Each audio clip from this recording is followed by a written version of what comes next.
So welcome everyone. Today I'm very happy to have Tim Johnson and Chris Kirkland with me from the Curtin University in Australia. And they recently published a study in Nature Communications where they present field evidence on the oldest yet discovered or known impact site on Earth in Australia with an age of 3.47 billion years.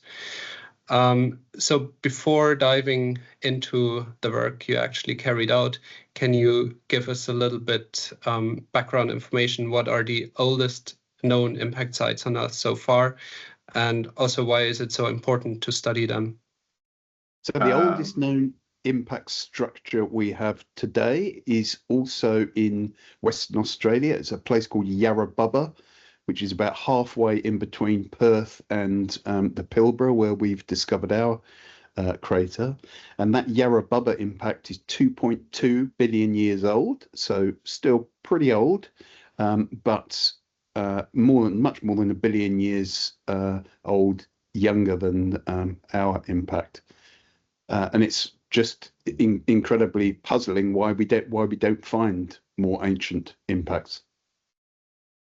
Yeah, so Yarrabubba, we dated that several years ago and also published that in Nature Communications. And we dated that using zircon grains that had recrystallized. So these fantastic individual crystals that preserve this evidence of the shock metamorphism caused by the impact.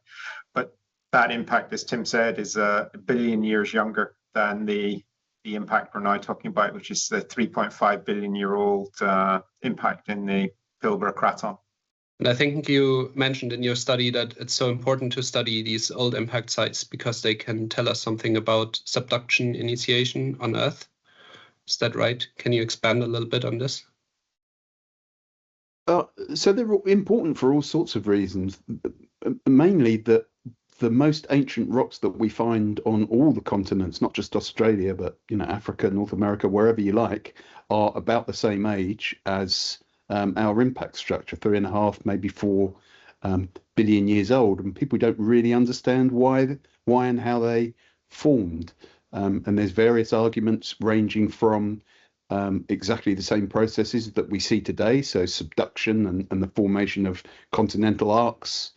And the other main theory is mantle plumes. So these hot plumes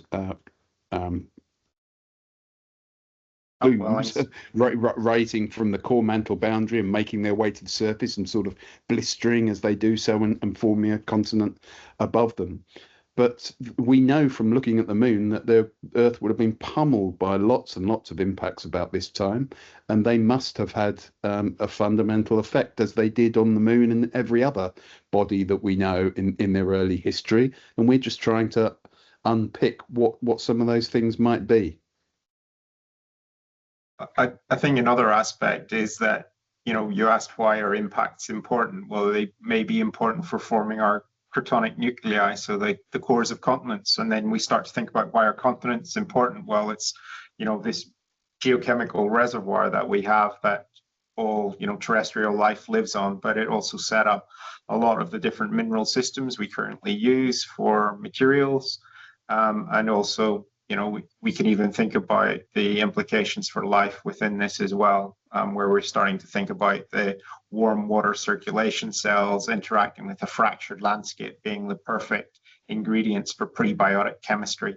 And I think that's one of the fascinating things about our finding, is its potential relationship with the rest of the North Pole region, which contains, evidence of stromatolites and early life within that.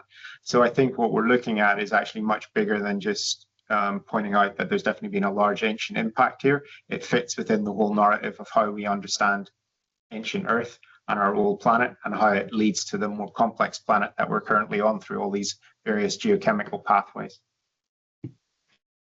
Okay, and now you already mentioned that you already previously discovered an impact site in this area in Australia. So can you talk a little bit more about the geologic setting or the background of this area, the Pilbara Craton, where you discovered this one, this new impact site?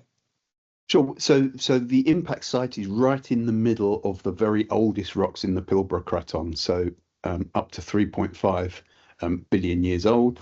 And those ancient rocks occur in a curiously round outcrop pattern in the Pilbara. And what we have discovered is absolutely right smack bang in the center of those ancient rocks. And it is a feature called the North Pole Dome, which, as the name suggests, is a dome structure. So all the rocks are dipping away from the center of it. Of course, most of the rocks have been eroded. It's a very old structure, so you don't see a typical crater now. But yes, those rocks, like rocks everywhere, are layered. And we have a very good idea of the stratigraphy, so what rocks formed first and what rocks were laid down on top of them. And we also have a very good handle on the age of those rocks, because the Geological Survey of Western Australia, where Chris used to work, Chris has probably dated some of these rocks. So we know very, very well the age of the horizon that we have found our evidence in, and that is 3.47 billion years old. Now, that doesn't necessarily mean that the impact happened at 3.47 billion years old, but other lines of evidence lead us to suggest that it definitely did.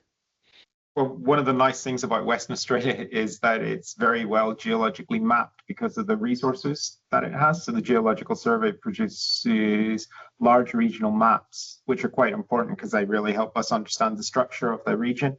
But also they have a regional geochronology program to pick out the different rocks, because one granite or one basalt looks like another basalt. So how do you tell them apart? Well, you use geochemistry, but you can also use geochronology, the age of the rocks. So there's this really comprehensive database of the age of different rocks, and that allows us to read the stratigraphy. And that's actually pretty key to being able to understand the North Pole region, the crater, and the North Pole Dome itself.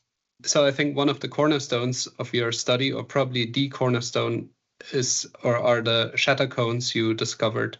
Can you tell us a little bit more about what are Shattercones, and how did you find them, and what do they tell us about the impact event? Do you want me to? Well, I can describe Shattercones. How we find them is actually quite amusing. So Shattercones are very distinctive fractures within rocks. So Tim likes to describe them as badminton shuttlecocks with the top chopped off. I prefer to describe them as like ice cream cones, upside down and radiating away from a central point. But they're very distinctive. They can only form really in two ways. One is a man-made way, a nuclear explosion. The natural way is via an impact, and they're found within the central uplift regions of large impacts, and they demonstrate that this area has seen intense shock metamorphism. The question how we find it is actually quite fun as well. So we previously published a paper suggesting, we should be looking for giant impacts, and then we decided, right, well, we better go to some old cratons and actually look and see if we can find, rather than geochemical evidence and isotopic evidence, can we find physical field evidence that people will be able to see? So Tim and I got on a four-wheel drive, headed off into the bush. It's a 2-day drive from Perth down dusty tracks with kangaroos hopping along the way. And I'm not exaggerating here. After 2 days in the cab, we were pretty tired. Literally, we're in the center of the Pilbara Craton, open the door, and within 15 to 20 minutes, we see what we're pretty convinced is Shattercones. So it was pretty serendipitous, but it was all based around having very good geological maps to be able to predict where we should go. Staggeringly lucky. Science never works like that. You have an idea and you go and try and find evidence for it, and you never do, or you almost never do, or you find evidence that contradicts your ideas, and you go home disappointed. But so to get out of the vehicles, the first place we thought of looking and to find them was a nice moment. Yeah, can imagine. Sounds very lucky. So my final question would be, can you give some kind of outlook? What's your next steps, or what work still needs to be done from where you are now towards this impact site? Well, the first thing we want to go and do, which we're starting in May, is go back up there with a student and a postdoc, and we're going to start mapping this layer and the occurrence of Shattercones around the North Pole Dome. And as we're doing that, we will take lots of samples from that layer and the layers immediately underlying and overlying, which are, in our opinion, an integral and important part of the story. And we'll come back and do various horrific things to those samples and dissolve them and crush them and cut them and analyze them for various different things, and involve other experts. For example, we'd like to involve some people with expertise in platinum group elements to see if we can see geochemical signatures and possibly even work out where the impactor may have come from. So there's an entire career's work just working on this deposit for many people, and it's such a beautiful place. So we're really looking forward to picking it to pieces over the next little while.